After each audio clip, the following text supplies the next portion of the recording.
So Somizi is no longer part of Idols. He's been fired from Idols, or he's been suspended, or being put on hold. However you want to interpret the whole shebang. You know, this whole thing, it just reminds me of so many celebrities that have been me too'd. I say me too'd because it's this whole Me Too movement that is making life so difficult for people that are famous. Because if you're famous and you work in the media, or you know, because people that work in the media are the same as people that work at ShopRite or at dance stores, or they work for government. But then it looks like people that work in these government institutions or at shops or whatever, they're more protected than people that work in the media. Why I say this is because if you work in the media and you happen to be accused of any any wrongdoing, as long as you work in the media, you are bound to be cancelled, or you are bound to be me too'd, and it's a must that you will be. They call it cancelling. People just cancel everybody. Cancel so and so, you know. And then how many people are gonna cancel because of allegations, and allegations that haven't been tested in a court of law, and people just lose their jobs like that. I mean, you can talk about DJ Fresh. Who else? Is DJ Fresh and who? Yeah, all these people that you know. And Katleho, Mabue. Is it Katleho? Yeah, Katleho. The Chencha Daide. And then who else? Now is Somizi Mhlongo. There's so many people that lost their jobs because of this Me Too movement. And we have a scourge in South Africa of gender-based violence, and that scourge is serious. There are people that are really, really being abused by their loved ones. And then, if you look at stats, it will tell you that intimate violence, more people that are abused are usually abused by their intimate or immediate uh, significant other or partners. So, to some extent, you will understand why, if you work for brands or in the media, um, they are very strict in that way. But is it fair? I don't think it's fair, because people just get cancelled left, right, and center. I mean, look at Somizi. Somizi has been on TV since I was born. When I was born, I found him on TV. This is someone that we learned about in schools. I remember there was a book where Somizi was there, his picture and his name. There was a whole, not a chapter, but something to do with his life, which we learned about in primary school. And then he's been cancelled for allegations of abuse, whether it's true or not true. Oh, there's Java as well. And with Java, it's a good case because the court of law proved in favor of Java. And after he was cancelled and he lost money, he lost business, he lost roles, he lost gigs, and he went hungry, he went broke after being cancelled, you know, because of someone who was just accusing him, falsely accusing him, according to the court of law. Because the whole thing went to court, and then it was found that he did not do anything wrong. So what's going to happen to people that actually go and lose these kind of roles, their gigs, because of wrongfully being accused of something that they didn't do? Even if they did, my point is, the point of this video is it fair that this whole Me Too movement is only focusing on people that work for brands or work in the media? So if you work in the media, your life is, you're hanging by a thread. We are coming for you. We are canceling you. Cancel culture. It's crazy. I don't know what you guys think about this whole cancel culture. I don't think it's fair. especially if it hasn't been proven. I don't know if I'll be cancelled for my hair or for my hair. you know. Let me talk about Mohale and Somizi now. From the word go, people that were my colleagues or are my colleagues, they will tell you that I was not a big fan of the whole Somizi and Mohale's relationship. And I was told at work that by my colleagues, of course, that I'm jealous that I see that, I'm not finding love, whatever. But I was told that I'm just jealous. People are just falling in love. It's good. They're happy for Somizi and everything. I was happy for Somizi, but I did not think that was gonna work. Not because of what people are saying that, or what people were saying that Mohale is a gold digger, or he was just there for Somizi's money, which I don't think he was there for Somizi's money. I know that Mohale probably was there for the fame which he got, and he was also there to gain access to being a celebrity, to the celebrity status as well. It worked for him. It worked for him, definitely did. But whether Mohale and Somizi were good partners from the word go, I did not believe in it.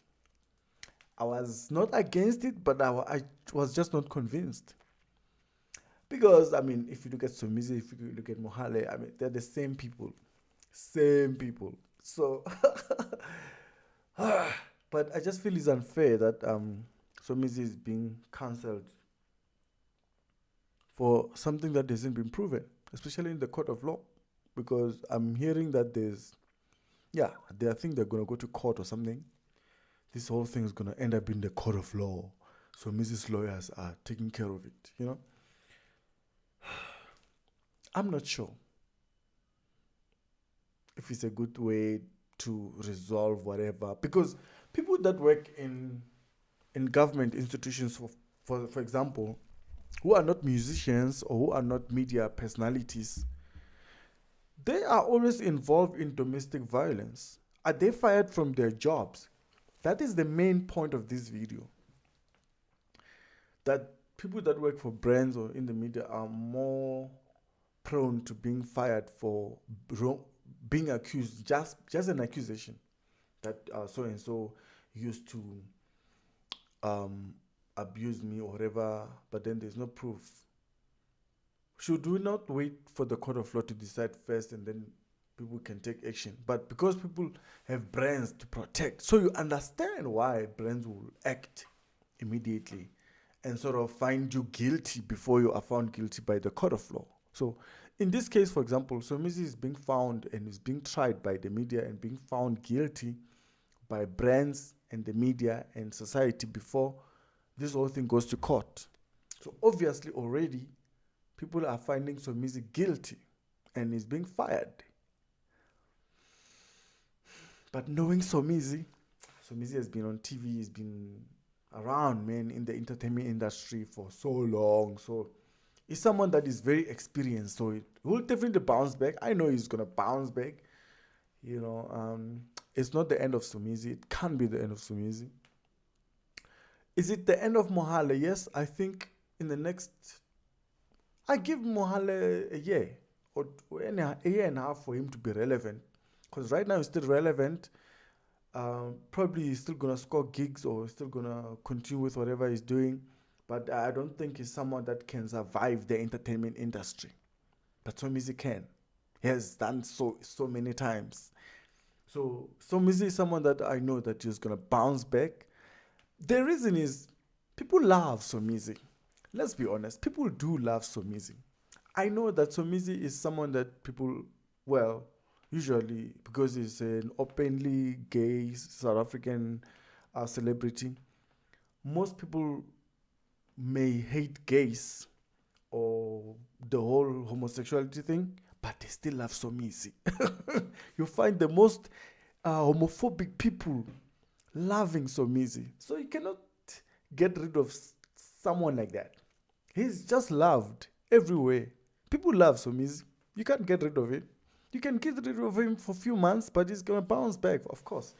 Whether Mohale is going to be relevant going forward, I don't think so.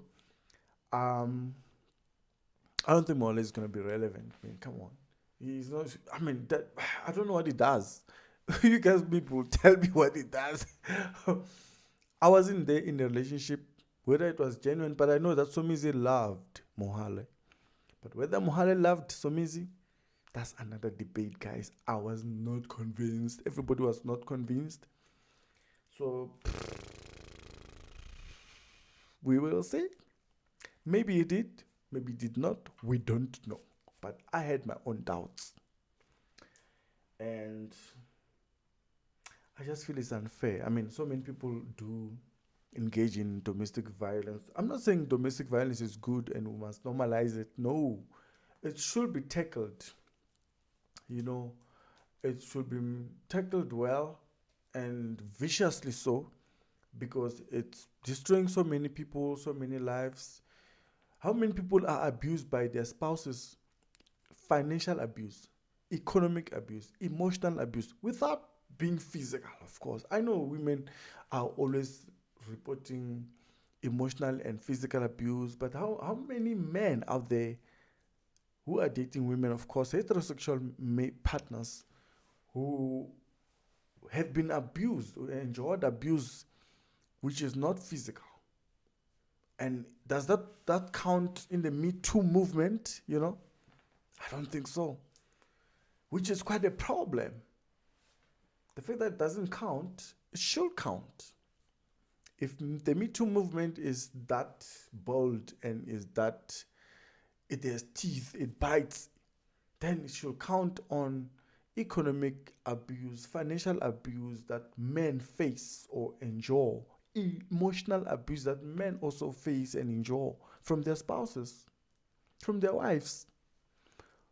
Also, people that are not in the media should be facing the same treatment.